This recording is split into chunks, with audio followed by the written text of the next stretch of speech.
시커버쉬 진주순입니다. 오늘은 돈 많이 버는 법, 그 시작을 알려준다 라는 주제로 컨텐츠를 준비했습니다. 우선 저는 돈이 엄청 많지도 무언가 엄청나게 성공한 사람도 아니에요. 다만 힘든 유년기와 청소년기를 거쳐 무일푼으로 서울에 입성을 했고 나름 추구하는 방향성에 알맞게 편법 없이 올바르게 살고 있어요. 너무나 사랑스러운 제 와이프와 세상 무엇과도 바꿀 수 없는 3명의 자녀를 키우고 있습니다. 저를 지탱하는 원동력인과 동시에 자꾸 무언가를 추진하게 만드는 그런 힘의 원천인 것 같아요. 여러분이 가난에 대해서 어떠한 정의를 내려도 저는 철저히 그 이하였다고 당당하게 고백할 수 있습니다. 10대가 끝날 무렵 저는 15만 원을 가지고 서울에 상경을 했고 정말 나름의 무던히 노력을 해서 그 가난에서 조금은 멀어질 수 있었어요. 지금 이 순간에도 어딘가에는 길을 잃어 방황하는 사람들도 분명히 있을 겁니다. 그분들께 해드리고 싶은 말씀, 그 시절 저의 간절함이 지금 그 여러분들의 간절함 같이 조금이나마 도움이 되길 바라며 이번 컨텐츠를 준비했습니다. 돈 많이 버는 법, 시작이 어렵다고요? 이제부터 천천히 알려드리겠습니다. 정말 친한 지인들한테만 해드리는 제 이야기가 있어요. 남들한테 얘기하기에는 뭔가 되게 부끄러운 과거지만 지금 가만히 생각해보면 그 시절부터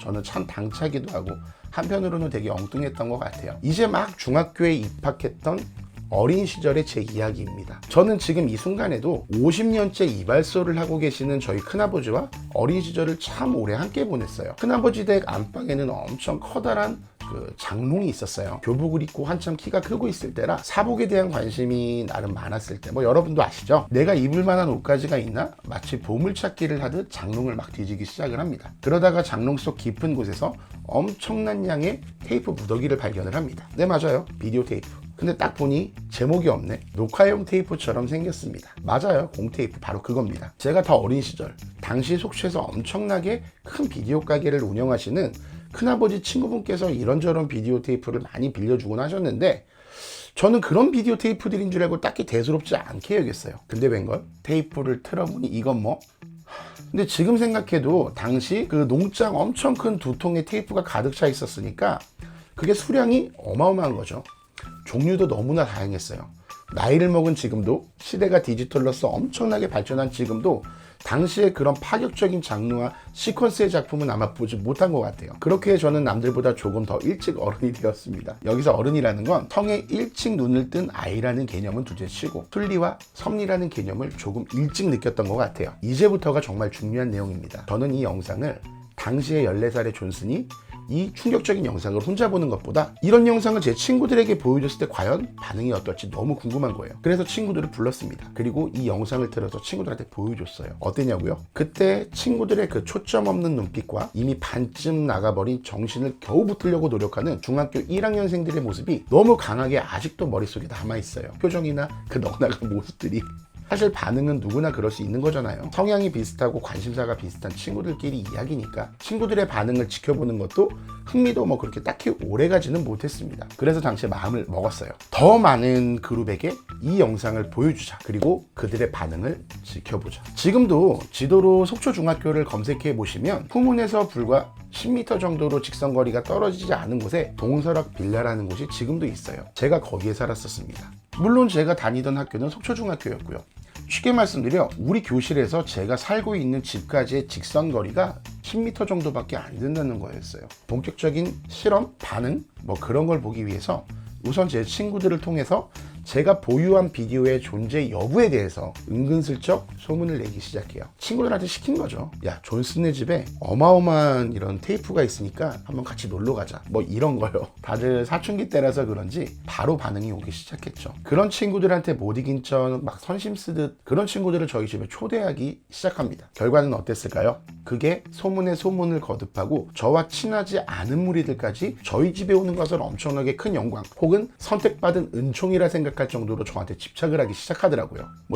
제가 가지고 있는 비디오에 하여간 집착하기 시작합니다. 쉬는 시간 10분 넘지 교실에서 전속력으로 질주해서 저희 집에 도착하면 왕복 5분이 걸려요. 테이프를 세팅하고 영상을 보는 시간은 고작 2-3분. 그 2-3분의 모든 관심과 에너지를 쏟는 친구들. 점심시간이 되면 어김없이 저희 집 현관 앞에는 쭈뼛쭈뼛 3-4 모여 모여있는 친구들이 정말 되게 많았어요. 점점 더 많아졌어요.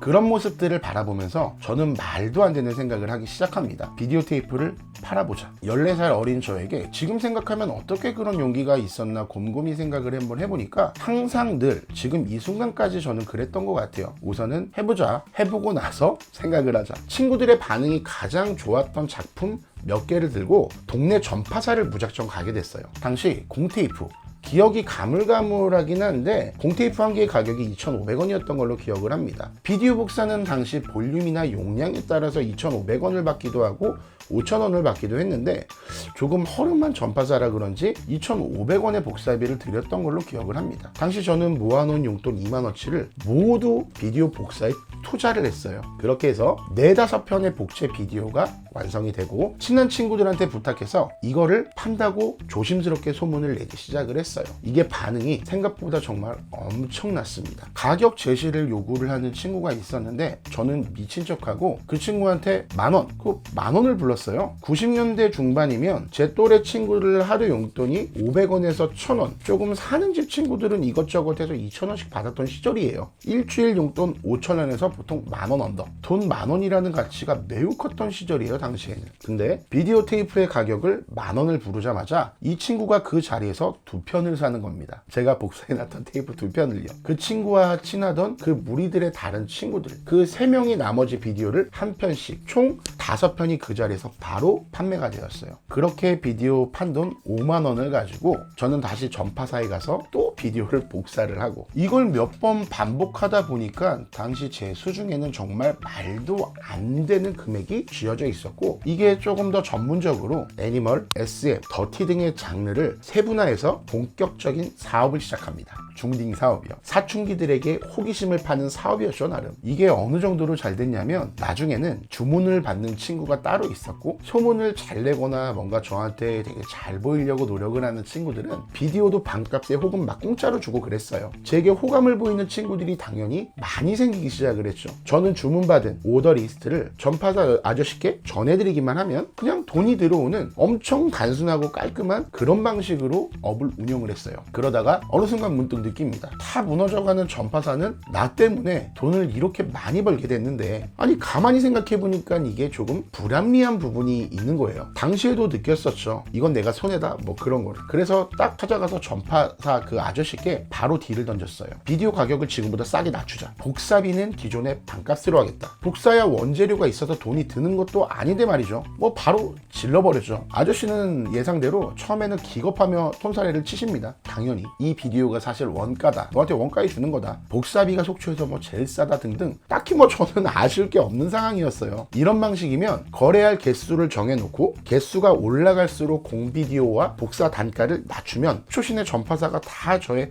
거래처가 될 수도 있는 거잖아요. 그래서 저는 딱히 겁이 없었어요. 오히려 더 당당했어요. 아저씨는 저 때문에 하루에 수십 편씩 마진이 앉아서 생기시고 저 때문에 새로운 작품도 되게 많이 보시는데 저는 원가에 거래 못해요. 그냥 다른 전파사로 갈게요. 이러니까 그 아저씨 태도가 달라지시는 거예요. 제 조건을 그 자리에서 다 들어주신 거죠. 이게 든든한 거래처, 동반자라는 게 제 인생에 처음 느꼈던 그 기분이 아직도 생각이 나요. 그때부터는 친구들과 같은 학원 다니는 뭐 옆 중학교 친구들 좀 깎아줄 수 없겠냐면서 집 앞에서 한참을 서성이고 있는 친구들, 돈이 많지 않을 때라서 친한 친구 뭐 너댓 명씩 용돈을 이렇게 모아가지고 제가 보유하고 있는 새로운 작품을 구입하는 단골층까지 생기고 심지어는 윗 학급에 있는 형들도 조용히 오고는 했어요. 제가 이때 느꼈어요. 돈을 버는 거는 사실 그렇게 어려운 게 아니구나. 내가 좋아하는 건 남들도 좋아하고 내가 관심 있는 거 남들도 관심이 있고 그 반응이라는 게 결국 반응을 물고 오는 거구나. 그게 결국 장사구나. 그 순간에 이미 그 14살의 저에게도 이미 자신감이라고 하는 게 엄청나게 확 박혀 있었던 것 같아요. 그때부터는 생각이 바뀌고 있었어요. 딱히 내가 공부를 해서 훌륭한 사람이 되지 못해도 돈을 버는 방법은 알았으니까 사람들의 반응에 따라 내가 어떻게 준비하고 바뀌어야 이 거래가 계속 이어지는구나. 대충 이런 시스템을 알았으니까 한편으로서는 마음속에 보험, 뭐 자신감의 보험 이런 것들을 사실 중학교 1학년 때부터 이미 알고 있었던 거예요. 저는